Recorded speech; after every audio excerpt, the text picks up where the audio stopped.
Now he comes home from that deployment. I'm going back to the book. Iraq changed newly promoted First Lieutenant Travis Manion for the better.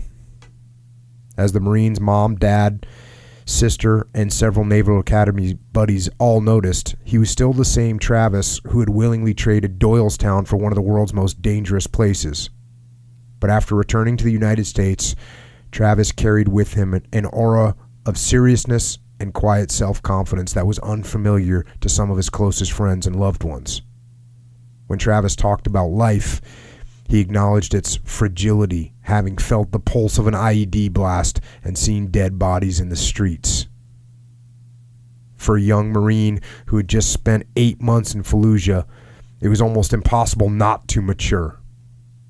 No matter what Travis was doing, he was acutely aware that every single day, Americans, Iraqis, and Afghans were fighting and often dying.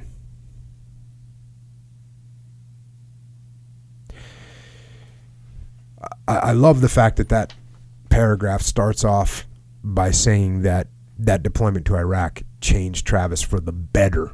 Because so often, we hear and civilians get told and the public gets told that war does all these horrible things to people.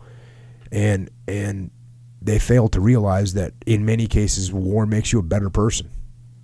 Well, you could definitely see the difference with Travis. I mean, he went over there, and 8 months later, he was a different guy. I mean, he was so much more focused and mature, and he had a chance to lead over there in these incredible situations where you have to make quick decisions, and he got a lot from it. I could just sort of see it in the time I spent with him. And the other thing about it, I think, is like appreciating what you have. I mean, I saw that so much from him. When he was back here, it was just like, wow, this is the greatest place in the world.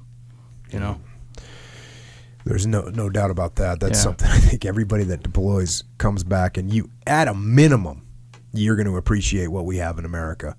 Things like bathrooms. Yeah. Because over there, you're only in porta potties, right?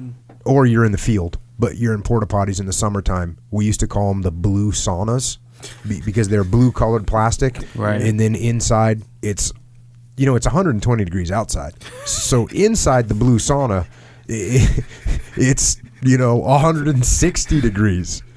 And you don't want to leave the doors open because that's just nasty. No. So you just leave the blue sauna shut. Yeah. So when you come home from that, you get to start to appreciate small things, the right? little Life is things good. in Yeah. life.